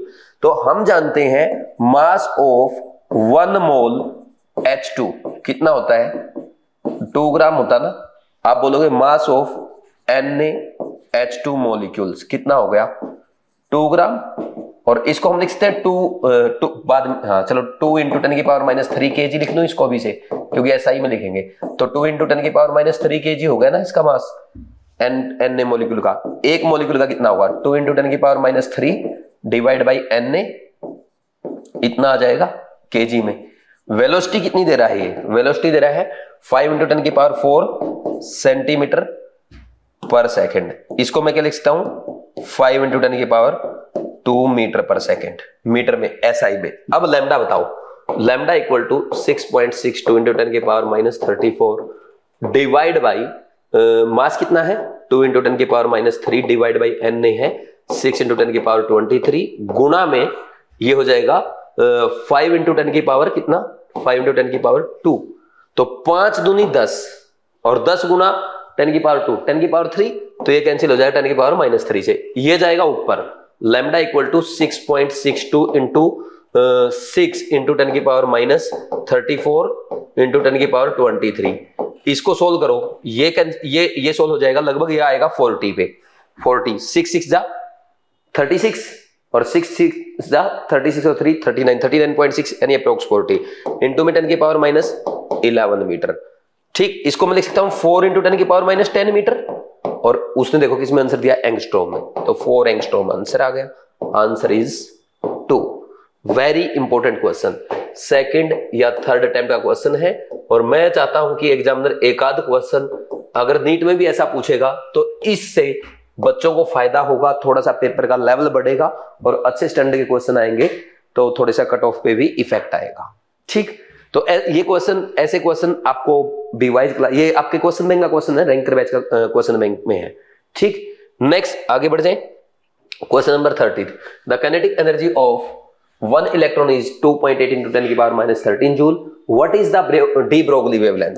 देखो भाई काइनेटिक एनर्जी दे दी, डी ब्रोगली वेवलेंथ पूछ रहा है इलेक्ट्रॉन की, तो हमने देखा था lambda equal to h upon under the root 2m into kinetic energy होता है, तो कर दो 6.62 इंटू 10 की power minus 34 divide by 2 into mass of electron 9.1 into 10 की power minus 31 multiply by energy 2.8 into 10 की पावर माइनस 13 सॉरी। तो अब सोल्व करो 6.62 इंटू 10 की power minus 34 divide by 2 into क्या हो जाएगा, ये 2 इंटू 9 18 हो गया, फिर 18 8 जा होता है 144 बच गया 14 और 18 2 जा कितना होगा, 18 2 जा होता है 36 और 14 हो गया 50, यानी 504 500 के अराउंड आएगा, 50 आ जाएगा। 2.3 है ये, है ना, ये 18 है, ठीक, 18 3 जा 54, उससे थोड़ा कम 50, ऐसे सोल्व करो ज्यादा बेटर है। तो क्या आएगा, इंटू में 10 की पावर ये कितना हो जाएगा 10 की पावर माइनस 13 और ये हो जाएगा आपका 20 कितना हो गया यार 44। अब ये अंडर द रूट है 6.62 इंटू 10 की पावर माइनस 34 डिवाइड बाई ये 50 का रूट अप्रोक्स 7 इंटू 10 की पावर माइनस कितना मान लूंगा इसको 20, ये 22 आ जाएगा, रूट ले लेंगे तो दिस इज 10 की पावर माइनस 12। ठीक, अब इसने किस में आंसर दे रखा है, इसी फॉर्मेट में दे रखा है क्या 7, अच्छा ठीक है, इसने इसी फॉर्मेट में दे रखा है, तो अब उसको सोल्व करो 0.79 जा 30 63 और बच गया कितना 3 और 7 4 जा इंटू 10 की पावर माइनस 12, तो इसको लिख सकते हैं 9.4 इंटू 10 की पावर माइनस 13 मीटर। ऐसा किस में आ रहा है 9.25 इंटू 10 की power minus 13 metre. Approx answer is 1। ये है आपका सेकंड में तो नहीं होगा, आपसे नहीं होगा, आप ऐसे क्वेश्चन को थर्ड में ही लेके जाओ, ठीक, थर्ड अटेम्प्ट में करोगे ज्यादा बेटर रहेगा आपके लिए। ठीक, नेक्स्ट है क्वेश्चन नंबर 31। असर्शन रीजन है the value of n for a line in बामर series of hydrogen spectrum having the highest wavelength is 4 and 6। तो बिल्कुल ही गलत है भाई, आपको हाईएस्ट वेवलेंथ लाना है तो लोवेस्ट एनर्जी, तो ये n इक्वल टू 1 आप ऐसे करते हैं ना, n equal to 1, n equal to 2, n equal to 3, n equal to 4 and n equal to infinite. ठीक, तो ये 3 से 2 में आए, 4 से 2 में आए और इनफाइनाइट से 2 में आए। तो सबसे इसने क्या पूछा है हाईएस्ट वेवलेंथ। भाई यहां पे एनर्जी क्या है मिनिमम, तो लैम्डा क्या होगा मैक्सिमम, कब जब n इक्वल टू n2 3 से n2 n1 यानी 2 में आएगा। तो ये बोल रहा है 4 and 6, पहला रॉन्ग हो गया। For Balmer series of hydrogen spectrum the value of n1 is equal to 2, n2 equal to 3, 4 and 5 and so on. ये सही है। Assertion wrong, reason right, assertion false, reason true, answer 4। इस question को आप first attempt में आराम से कर सकते थे। 31 हो गया। Next question number 32। The electron energy level of the hydrogen atom in Bohr theory are called. भाई इन्होंने एनर्जी लेवल को क्या कहा था, ऑर्बिट कहा था या एनर्जी लेवल भी कहा था। ठीक, ऑर्बिट बोल सकते हैं, एनर्जी लेवल बोल सकते हैं, या क्या बोल सकते हैं सेल बोलते हो आप इनको, और क्या बोलते हैं, तो आंसर इज ऑर्बिट कहा था मेन उन्होंने, है ना। Answer is 2। Very easy question, first attempt का क्वेश्चन। इस क्वेश्चन को तो भाव भी नहीं देना चाहिए, इतना आसान क्वेश्चन है। Next question number 33। The atoms of different element having same mass number but different atomic number are known as isobars. सही बात है, atoms of different element having same mass number but different atomic number, सही है।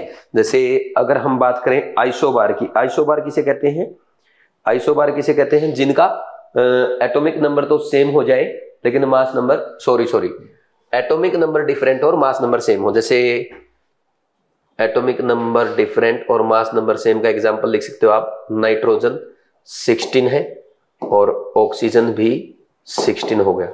ये क्या है, इनमें मास number same और एटॉमिक नंबर डिफरेंट, तो ये क्या हो गया आइसोबार है। और कौन हो सकता है ऐसे ही, पोटेशियम 40 एंड कैल्शियम 40, तो दोनों का एटॉमिक नंबर से डिफरेंट है, मास नंबर सेम है, दीज आर आइसोबार। तो पहली स्टेटमेंट तो सही है। The sum of protons and neutrons in isobar is always different. भाई प्रोटॉन प्लस न्यूट्रॉन, ये तो हो गया ए तो सेम होगा ना फॉर आइसोबार, तो सेकंड स्टेटमेंट क्या हो गई, रॉन्ग हो गई, यानी assertion right, reason wrong. Answer is 3rd। Question number 33 का आंसर 3 आ जाएगा। ये भी इजी क्वेश्चन है, फर्स्ट अटेम्प्ट में आप सब आराम से कर सकते हैं। ठीक, next question number 34, number of proton, neutron and electron in the element, this element में बताना है। ये 89, ये 231। ठीक, तो अब इसमें ना protons, neutrons and electrons, proton कितने होंगे, जितना जेड होता है, proton equal to Z equal to 89 होता है। ठीक, न्यूट्रॉन कितने होंगे, a minus Z, that is 231 minus 89, 11 में से 9 गया 2 और 22 में से 8 गया, कितना 22 में से 8 गया, बच गया 14, 142। ठीक, और electron, electron equal to neutral में जेड होता है यानी 89, 89 142 89, answer is third. Easy question, first attempt वाला क्वेश्चन था, आराम से आपने कर भी लिया होगा। इसके बाद आएगा next question number 35, which of the following statement is true, kinetic energy of an electron is inversely proportional to square of its momentum. तो हाँ बिल्कुल सही है, काइनेटिक एनर्जी हमने देखा है थोड़ी देर पहले, मैंने ड्राइव भी किया था, pi square p square upon 2m होता है। तो kinetic energy is equal to, वो बोल रहा है इनवर्सली प्रोपोर्शनल टू स्क्वायर, नहीं directly proportional to square of momentum होगा। Next, de Broglie wavelength associated with the particle is directly proportional to its mass, नहीं, lambda equal to h upon mv होता है, ये भी इनवर्सली प्रोपोर्शनल होगा, wrong है। Next third, the wavelength associated with N electron is directly proportional to square root of accelerating potential, directly proportional बोल रहा है, ये भी इनवर्सली होता है, h upon under the root 2m into Q into V करते हैं, ये भी रॉन्ग स्टेटमेंट है। The kinetic energy of an electron is directly proportional to accelerating potential, बिल्कुल, ke is equal to q into V होता है, ये सही है। तो fourth is correct, answer is 4। ठीक, ये फर्स्ट अटेम्प्ट में आप आराम से कर सकते हैं ऐसे क्वेश्चन को, फिजिक्स में भी आप पढ़ते हैं। ठीक, तो इसमें आप ऐसा लिखते हो, lambda equal to h upon mv, h upon p लिखते हो, p क्या होता है मोमेंटम, h अपॉन mv, और इसको आप क्या लिखते हो, h upon under the root 2m ke। Kinetic energy क्या होता है, h upon under the root 2m into q into v। ठीक, ये फॉर्मूले आपके फिजिक्स में काम आते हैं, आप चाहें तो ये वीडियो पॉज करके नोट कर सकते हैं, इनके शॉर्ट नोट्स बना सकते हैं, फिर आगे हम सेक्शन बी के क्वेश्चंस करेंगे। लिखो, लिख लिया भाई ये फॉर्मूलाज आपने। अब आगे बढ़ेंगे, सेक्शन बी के क्वेश्चन स्टार्ट करेंगे। तो सबसे पहला क्वेश्चन है 36, इसमें देखो क्या लिखा है, the number of s electrons present in an ion with 55 protons in its unipositive state is, क्या बोल रहा है, 55 प्रोटॉन का मतलब यह होगा इसका एटॉमिक नंबर कितना है, 55 है। ठीक, तो अब देखो, अगर किसी का इलेक्ट्रॉनिक नंबर 55 है तो उसका इलेक्ट्रॉनिक कॉन्फ़िगरेशन कैसे लिखेंगे, 1s2 2s2, एक second, 1s2 1s2 2s2 2p6 3s2 3p6 3d10 4s2 4p6 4d10, वैसे 4d5s के बाद भरा जाता है, लेकिन मैं सीक्वेंस से लिख रहा हूं, है ना, 5s2 5p6 और यहां पे भी 3d4s के बाद भरा जाता है, वो आपको पता है। फिर आएगा 6s1, ये आएगा। अब ये बोल रहा है कि इसका यूनिपॉजिटिव कैटायन बना लो, असल में ये क्या है, सीजीएम है। ठीक, ये सीजीएम है, और सीजीएम का यहां पे आपको क्या करना है, सीजीएम प्लस, यूनिपॉजिटिव कैटायन का मतलब क्या है, सीजीएम प्लस, तो एक आउटर मोस्ट इलेक्ट्रॉन निकालना पड़ेगा। ये इलेक्ट्रॉन निकाल दिया आपने 6s का, 6s में 0। अब बताओ कितने s इलेक्ट्रॉन्स है, 1s2 2s2 3s2 4s2 5s2, total कितने इलेक्ट्रॉन हो गए, 2 4 6 8 और 10 इलेक्ट्रॉन इन s सब सेल्स में टोटल कितने इलेक्ट्रॉन है, 10, आंसर इज 10। कर लेंगे या नहीं कर लेंगे, आंसर इज 10 नहीं 4। ये भी फर्स्ट टाइम का क्वेश्चन था, इजी क्वेश्चन है, बोलो कोई डाउट है क्या। ठीक है भाई, ऐसे हो जाएगा, कुछ नहीं करना यार। उसने बोला 55 प्रोटॉन्स है, यानी Z 55 हो गया, जितने प्रोटॉन्स होते हैं वही एटॉमिक नंबर होता है। ठीक, फिर बोल रहा है इसके यूनिपॉजिटिव स्टेट में, यानी इसकी +1 ऑक्सीडेशन स्टेट में, आपसे पूछ रहा नंबर ऑफ s इलेक्ट्रॉन कितने हैं। अच्छा क्वेश्चन था, good question for exam, good question, ठीक, फॉर एग्जाम आ सकता है ऐसा क्वेश्चन, है ना, इजी भी है और अच्छा भी है। ठीक, next question number 37, the radius of second orbit of lithium 2+ is x, the expected radius of third orbit of beryllium 3+ is. देखो भाई, रेडियस क्या होता है, ये होता है 0.529 n² upon z angstrom. R directly proportional है n स्क्वायर अपॉन Z के। अब हम लिखेंगे R यहां पे किसका, बेरिलियम 3 प्लस का आपसे पूछा है, divide by R lithium 2 plus का। इसका कौन सा, n equal to third orbit, और इसका कौन सा किधर के, n equal to second orbit के। तो इसका n स्क्वायर अपॉन Z करो ऊपर, n होता इसका n 3 का स्क्वायर, Z कितना होता है उसका 4, डिवाइड बाई इसका कितना है n 2 का स्क्वायर अपॉन Z कितना इसका 3 ऊपर जाएगा तो 27, और ये 4 4 जा 16।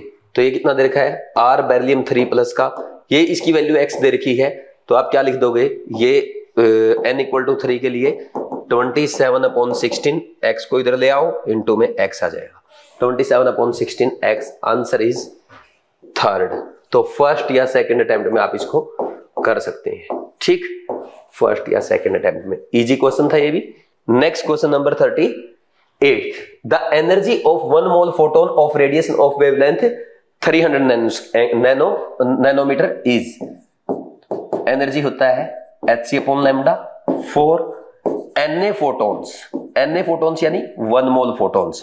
एनर्जी इज इक्वल टू क्या हो जाएगा, ऐसे लिख लो ना, फॉर 1 मोल फोटोन, एक मोल में कितने Na, तो Na into hc upon lambda. Na कितना 6 इंटू 10 की पावर 23, और ये हो जाएगा 6.62 इंटू 10 की पावर -34 इंटू में 3 इंटू 10 की पावर 8 डिवाइड बाई ये आ जाएगा आपका 300 नैनोमीटर, यानी 300 इंटू 10 की पावर -9। तो अब इसको सोल्व करो, ये कट जाएगा, पहले तो ये कट गया 10 की पावर -7, और ये 10 की पावर -7 ऊपर जाके इसमें ऐड कर दो 10 की पावर 15 हो जाएगा, और इसको 3 दूनी 6, और ये जो होता है ना 6.62 इंटू 3, ये लगभग 20 आता है, चाहे मल्टीप्लाई करके देख लेना आप, है ना, लगभग 20 है, 19.86 आता है, तो 20 मान लेते हैं। तो 20 को 2 से मल्टीप्लाई करो, लगभग 40, इसने भी ऐसे ही रखा होगा 40 इंटू, अब देखो 10 की पावर 23 इंटू 10 की पावर 15 कितना हो जाएगा, 10 की पावर 38, और ये 10 की पावर -34 है, 10 की पावर 4 बच जाएगा।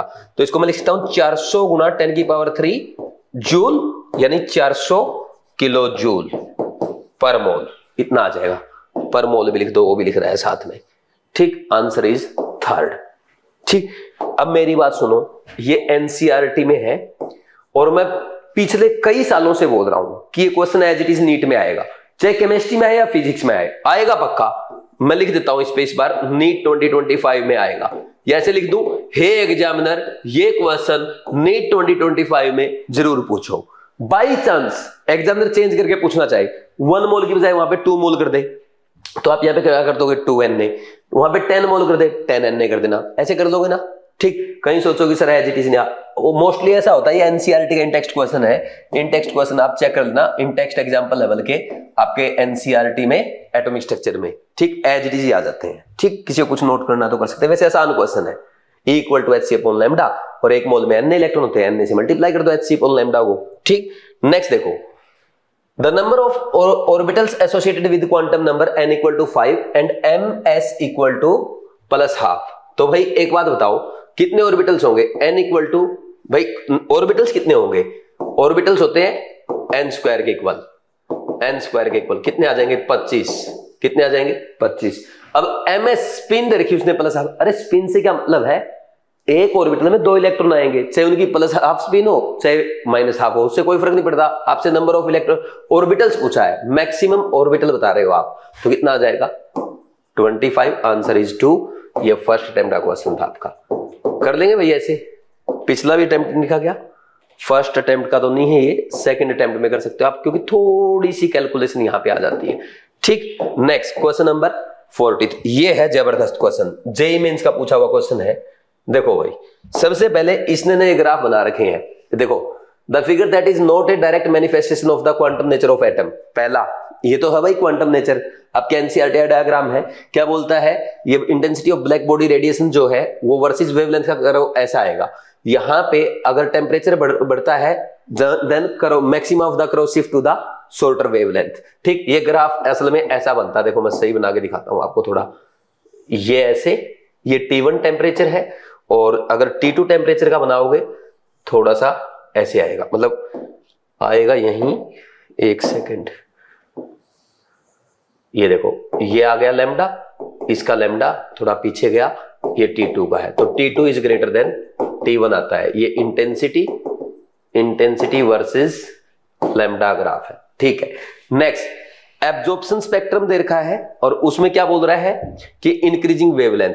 भाई एब्जॉर्प्शन स्पेक्ट्रम में क्या होगा, एज वेवलेंथ इंक्रीज तो जो लाइन्स है ना वो डाइवर्ज होती है, डाइवर्ज मतलब दूर दूर होती है। तो इसने क्या कर रखा है, जब वेवलेंथ कम है, लाइन्स पास पास है, दूर जा रही है, तो वेवलेंथ बढ़ने के साथ लाइन्स दूर हो रही है। ये भी सही स्टेटमेंट है। Next kinetic energy of photo electrons of frequency of incident photon. अब देखो आपको पता है सबसे मुश्किल इलेक्ट्रॉन निकालना किस में से होगा, सोडियम में से। तो सोडियम की फ्रीक्वेंसी जो थ्रेशोल्ड फ्रीक्वेंसी है वो ज्यादा होगी, ये भी सही है। चौथा ग्राफ देखो, ये समझ में आया ना, ये फिजिक्स में आता है आपके। सोडियम के, अरे आप एक बात बताओ, थ्रेशोल्ड फ्रीक्वेंसी सबसे ज्यादा सोडियम की होगी, उससे कम पोटेशियम की, उससे कम रुबिडियम की, क्योंकि सबसे ज्यादा एनर्जी किसमें लगेगी इलेक्ट्रॉन निकालने में, सोडियम में। तो सोडियम का थ्रेशोल्ड फ्रीक्वेंसी सबसे ज्यादा हो जाएगा। Next internal energy of argon, और ये क्या है, वर्सेस टेम्परेचर का ग्राफ दे रखा है। तो energy versus temperature, internal energy of argon, तो इंटरनल एनर्जी का ग्राफ वर्सेस टेम्परेचर का ग्राफ, तो भाई आपका आंसर आ जाएगा यहाँ पे एनर्जी इक्वल टू 3/2 kT होता है, ठीक। तो यहाँ पे डायरेक्टली प्रोपोर्शनल दे दिया इसने, और डायरेक्टली प्रोपोर्शनल करके ये इसको 0 पे नहीं मिला रहा, तो ये तो पीछे जाके मिलेगा, यानी माइनस में चला जाएगा। तो अगर मान लीजिए हम टेम्परेचर को यहाँ पे 0 कर दें, एनर्जी क्या होनी चाहिए थी 0, लेकिन ग्राफ पीछे गया तो फोर्थ रो में। और वैसे भी उसने क्या पूछा है, डायरेक्ट मैनिफेस्टेशन नहीं है। भाई ये जो है ना एनर्जी वाला, वैसे इससे ही करो आप, उससे क्या मतलब है, इसकी जरूरत भी नहीं है, ठीक। मैं उसको करेक्ट और इनकरेक्ट चेक करने लग गया, उसकी जरूरत नहीं है। वो बोल रहा है क्वांटम नेचर को कौन रिप्रेजेंट करेगा, क्वांटम नेचर यानी wave nature as well as particle nature. ये वेव नेचर की बात कर रहा है, वेव नेचर की बात कर रहा है, और यहाँ पे पार्टिकल नेचर की बात कर रहा है, यानी फोटो इलेक्ट्रिक इफेक्ट की बात कर रहा है। तो ये तीनों तो वेव नेचर के मैनिफेस्टेशंस है, लेकिन यहाँ पे इंटरनल एनर्जी और टेम्परेचर का वेव नेचर से कोई लेना देना नहीं है, वैसे भी गैस की बात कर रहा है। तो fourth is not direct manifestation of quantum nature of atom, तो आंसर इज 4। बोलो कोई डाउट है क्या, फोर्थ आंसर आ जाएगा। गलत और सही नहीं देखना, आपको ये बताना कि ये भाई क्वांटम नेचर ऑफ एटम से रिलेटेड है या नहीं है, तो नहीं है तो यही आंसर है, ठीक। तो very very important for NEET exam, ये नीट 2025 में एज इट इज आ सकता है, क्योंकि ये जेईई मेंस में आ चुका है, अच्छा क्वेश्चन है। और आई थिंक इसको फर्स्ट अटेम्प्ट की बजाय आपको सेकंड अटेम्प्ट में करना चाहिए था, अगर ऐसे क्वेश्चन को आप अटेम्प्ट करते हैं। इसमें कुछ लिखना तो लिख सकते हो, ये बहुत बढ़िया क्वेश्चन है। अच्छा यहाँ पे ये भी लिख लेना, as lambda increase spectral lines diverge, ये ऐसा क्वेश्चन एक बार एग्जाम में आ चुका। डाइवर्ज मतलब दूर दूर होती है, देखो लैम्डा बढ़ रहा है तो लाइन दूर दूर जा रही है, बिल्कुल सही है। आप इसका सही डायग्राम एनसीईआरटी में देख सकते हो, तो एनसीईआरटी के डायग्राम थे। Next question number 41, the orbital angular momentum for 2s electron is L × L+1 under the root × h/2π L = 0, तो इसकी वैल्यू आ जाएगी 0। Answer is 2। फर्स्ट अटेम्प्ट का क्वेश्चन है, वेरी इजी क्वेश्चन है, एग्जाम में आ चुका है, अब दोबारा भी आएगा तब भी आप कर लेंगे।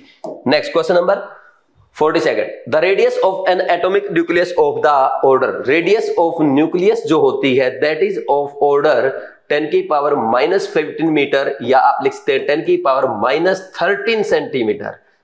Answer is 2। Very very easy question, this is first attempt का क्वेश्चन। कौन से अटेम्प्ट का क्वेश्चन, फर्स्ट अटेम्प्ट का क्वेश्चन, ठीक। नेक्स्ट कौन सा क्वेश्चन है, question number 43, Bohr model can explain the spectrum of hydrogen atom only, बिल्कुल सही है, लेकिन नहीं ओनली लिख दिया ना इसने, हाइड्रोजन एटम का एक्सप्लेन करता है, लेकिन हाइड्रोजन के अलावा मोनो इलेक्ट्रॉनिक स्पीसीज अगर होंगे, सिंगल इलेक्ट्रॉन कंटेनिंग स्पीसीज होंगे, जैसे हीलियम प्लस है, लिथियम 2+ है, बेरिलियम 3+ है, उनको भी एक्सप्लेन करेगा। तो स्पेक्ट्रम ऑफ एटम और आयन कंटेनिंग 1 इलेक्ट्रॉन ओनली, ये सही स्टेटमेंट है, तो answer is 2। Very easy question, first attempt का क्वेश्चन, कर लेंगे भाई ऐसे। Next spectrum of hydrogen molecule लिख रखा, नहीं, सोलर स्पेक्ट्रम को एक्सप्लेन नहीं करता। 44, any p orbital can accommodate up to 2 electron with opposite spin, ये IIT एडवांस का क्वेश्चन है, अच्छा क्वेश्चन है। Answer is 4। देखो चाहे s ऑर्बिटल है, चाहे p ऑर्बिटल है, चाहे d ऑर्बिटल है, चाहे f ऑर्बिटल, किसी भी सबसेल का ऑर्बिटल है भाई, एक ऑर्बिटल में तो मैक्सिमम 2 इलेक्ट्रॉन आएंगे। ये px है, अगर आपने py ले लिया py लिया होता तो py में भी 2 आते, या pz लिया होता इसमें भी 2 आते। ठीक, तो कोई भी p ऑर्बिटल क्या है, उसमें मैक्सिमम 2 इलेक्ट्रॉन आ सकते हैं with opposite spin. Answer is 4। अच्छा क्वेश्चन है। Next question number 45, two assertion reason. Assertion है 2 इलेक्ट्रॉन्स, थोड़ा सा बड़ा करता हूं, 2 electrons in an atom can have the same values of 4 quantum numbers. Wrong है, किसी भी 2 इलेक्ट्रॉन का स्पिन क्वांटम नंबर की एक एटम में सेम नहीं हो सकता। ठीक, ये पॉलिज ने कहा था ना, no 2 electrons in an atom can have all 4 same quantum numbers, तो ये स्टेटमेंट रॉन्ग हो गई। दूसरा reason, 2 electrons in an atom can be present in same shell, sub shell and orbital and have the same spin. वो देखो, same cell हो सकती है, सेम सब सेल हो सकती है, ऑर्बिटल हो सकता है, बट स्पिन सेम नहीं हो सकती। रॉन्ग स्टेटमेंट है। Both if assertion and reason both are false, answer is 4। और वेरी इजी क्वेश्चन है, ये आपके फर्स्ट अटेम्प्ट का क्वेश्चन है। ठीक, 45 हो गया। Next 46 question, which law presents the pairing of electron in a subshell after each orbital is filled with 1 electron. ये तो हुंड्स मैक्सिमम मल्टीप्लिसिटी रूल है, हुंड्स रूल बोल देंगे। Answer is 2। आप जानते हैं पेयरिंग ऑफ इलेक्ट्रॉन कब होगा मैक्सिमम मल्टीप्लिसिटी करने के लिए, जब पेयरिंग ऑफ इलेक्ट्रॉन कब होगा, जब हाफ फिल्ड सबसेल है। तो पी सबसेल में कौन सा इलेक्ट्रॉन पेयर से पेयरिंग करता है, 4th इलेक्ट्रॉन करेगा। ऐसे ही आपसे पूछ ले डी सबसेल में कौन सा करेगा, 1 2 3 4 5 6th इलेक्ट्रॉन पेयरिंग करेगा। आपसे पूछ ले एफ सबसेल में कौन सा करेगा, 1 2 3 4 5 6 7 1 2 3 4 5 6, एक और होना चाहिए 7, और ये 8th इलेक्ट्रॉन। ठीक, ये पेयरिंग इलेक्ट्रॉन कौन सा है, आंसर इज 2। फर्स्ट अटेम्प्ट का क्वेश्चन था, बहुत आसान क्वेश्चन है। आपने देखा स्टार्टिंग में मैंने थोड़े टफ क्वेश्चन दे रखे हैं और सेक्शन बी में काफी इजी क्वेश्चंस है। Next 47, the maximum number of 2p। ऐसा कई बार एग्जामिनर भी करता है आपके साथ। आप सोचते हैं कि सेक्शन बी में टफ मिलेंगे, रे में इजी मिलेंगे, उल्टा भी हो जाता है। आप तो सिर्फ कॉन्सेप्ट सीख के जाओ, पहले अटेम्प्ट में वही क्वेश्चन करो जो आपको आता है, बिल्कुल श्योर हो और उसमें टाइम नहीं लग रहा। दूसरे अटेम्प्ट में जिस क्वेश्चन में आपको आता है लेकिन थोड़ा टाइम टेकिंग है, तीसरा क्वेश्चन जो सबसे ज्यादा टाइम टेकिंग है, तीसरा अटेम्प्ट। ठीक, ऐसे करो बस। The maximum number of 2p electrons with electronic spin minus half. भाई एक बात बताओ, यहां पे p 2p इलेक्ट्रॉन्स बोल रहा है, ये 2p में कितने इलेक्ट्रॉन आ सकते हैं, 1 2 3 4 5 6। तो इनमें से 3 की तो क्या होगी, प्लस हाफ स्पिन, और 3 की क्या होगी, माइनस हाफ स्पिन। तो आंसर कितना आ गया, 3 इलेक्ट्रॉन की प्लस हाफ और 3 की माइनस हाफ। 4th, और ये आपके कौन से अटेम्प्ट का क्वेश्चन हो गया, ये हो गया फर्स्ट अटेम्प्ट का क्वेश्चन। बहुत आसान क्वेश्चन है, और खास करके 40 के बाद तो देखो 1 मिनट भी नहीं लग रही अपने क्वेश्चंस में। The 4 quantum numbers of the outer most orbital of के। 4 क्वांटम नंबर बताने के। पोटेशियम का लिखो पहले, 1s2 2s2 2p6 3s2 3p6 और 4s1। तो इसके लिए बताना है n = 4, l = 0, m = 0, s = क्या आएगा, प्लस हाफ लिख दो या माइनस हाफ, जो ऑप्शन में वही मान लो। इसने प्लस हाफ लिख रखा तो प्लस हाफ मान दो। ठीक, answer is 2। Very easy question, ये भी आईआईटी में आ चुका है इस पैटर्न का एक क्वेश्चन। ठीक, सिमिलर पैटर्न का फर्स्ट अटेम्प्ट का क्वेश्चन आप इसको बोलेंगे। नेक्स्ट है आज का second last question. Second last question क्या है, the maximum probability of finding an electron in the dxy orbital is. NEET में आ चुका है ये क्वेश्चन। भाई देखो, कोई भी, जैसे ये dxy ऑर्बिटल है, तो dxy ऑर्बिटल ये होता है dx, ये यहां पे आपका x, ये y, तो इसमें लोब ये ऐसे पाए जाएंगे, ये आप जानते हैं, ये है dxy ऑर्बिटल। तो यहां पे मैक्सिमम इलेक्ट्रॉन डेंसिटी यहां पाई जाएगी, कितने एंगल पे, 45 डिग्री फ्रॉम ईच एक्सिस। तो at an angle of 45 degree from x and y axis. Answer is 3rd। Very easy question. ठीक, फर्स्ट अटेम्प्ट का क्वेश्चन था ये। लास्ट के 15 क्वेश्चन तो मुश्किल से 5 से 6 मिनट में हो गए होंगे। ठीक, next, the expression for bore radius of an atom is. इसमें देखो क्या करना है भाई, यहां पे मान लीजिए प्लस Ze आपका ये चार्ज है थोड़ा टोटल न्यूक्लियस में, यहां पे इलेक्ट्रॉन चक्कर लगा रहा है r डिस्टेंस पे। तो इसके लिए क्या करेंगे, kZe²/r² इज इक्वल टू, यहां पे इधर क्या लगेगा, mv²/r लग जाएगा। ठीक, अब कैसे सोल्व करें, यहां पे mv² की वैल्यू फाइंड आउट करनी है भाई। हम लोग क्या करेंगे, mvr = NH/n 2 पाई होता है, तो यहां पे v की वैल्यू पुट कर दो NH upon 2 pi mr put करो। k z e square upon r square is equal to यहां पे m अपॉन r गुणा में n का स्क्वायर h का स्क्वायर अपॉन 4 पाई का स्क्वायर m का स्क्वायर r का स्क्वायर। तो ये r स्क्वायर से r स्क्वायर कैंसिल हो जाएगा, एक m से एक m कैंसिल हो गया और r उधर गया, बाकी इधर ले आओ n square h square upon 4 pi square m और इसको लिख दोगे k z e स्क्वायर। ये आपका फॉर्मूला आ गया। कितना सा टाइम लगा, कुछ बच्चे घबरा जाते हैं यार कैसे डेरिवेशन होगा, फिजिक्स पढ़ते हो आराम से हो जाएगा derivation. n square h square चारों ऑप्शन में, फिर है 4 पाई स्क्वायर भी चारों ऑप्शन में है, फिर है m भी m पहले 3 ऑप्शन में है, फिर है k तो इसने लिख नहीं रखा कोई बात नहीं, फिर है z ओनली z स्क्वायर, इनमें तीनों में z स्क्वायर है, तो ये आंसर आ जाएगा z e square. Answer is 2। ये फर्स्ट या सेकंड अटेम्प्ट में आप कर सकते थे। ठीक है भाई, तो ये था आपका एटॉमिक स्ट्रक्चर चैप्टर के टेस्ट के क्वेश्चंस के सॉल्यूशन। एक एक क्वेश्चन को मैंने अच्छे से एक्सप्लेन किया है, कोशिश ये की है सब कुछ आपको रिवाइज कराया जाए, अच्छे से समझा जाए और इन 50 क्वेश्चन के थ्रू आप यकीन मानिए जितने भी कॉन्सेप्ट आपके एटॉमिक स्ट्रक्चर में है सारे रिवाइज हो गए। जहां पे आप मिस्टेक कर सकते थे वो सारी चीजें मैंने आपसे पूछ ली, अब आपको घबराने की जरूरत नहीं है। इसमें को जो भी आपने इंपॉर्टेंट पॉइंट या मिस्टेक जो लिखी है उनको बस रिवाइज करना है और ऐसे ही केयर टेस्ट सीरीज को बीवाइज ऐप से लगातार फॉलो करते जाना है। जब भी डाउट आए टेस्ट के वीडियो सॉल्यूशन के थ्रू देखो, टेस्ट की पीडीएफ के थ्रू देखो, लेकिन डाउट नहीं रहना चाहिए। केयर टेस्ट सीरीज को जितना क्लियर करके जाएंगे, केयर टेस्ट सीरीज आपका नीट एग्जाम में केमिस्ट्री का उतना ही ज्यादा केयर रखेगी। अगर आपने केयर टेस्ट सीरीज का केयर किया तो डेफिनेटली केयर टेस्ट सीरीज आपके नीट एग्जाम में केमिस्ट्री के मार्क्स का केयर करने वाली है और इतना केयर करेगी आपको केमिस्ट्री में 180 आउट ऑफ 180 स्कोर करा के अपने ड्रीम कॉलेज तक पहुंचाएगी। आप अच्छे डॉक्टर बनेंगे, देश का नाम रोशन करेंगे। ठीक है भाई, लगे रहो, मेहनत करते रहो, आगे बढ़ते रहो। God bless you, thank you.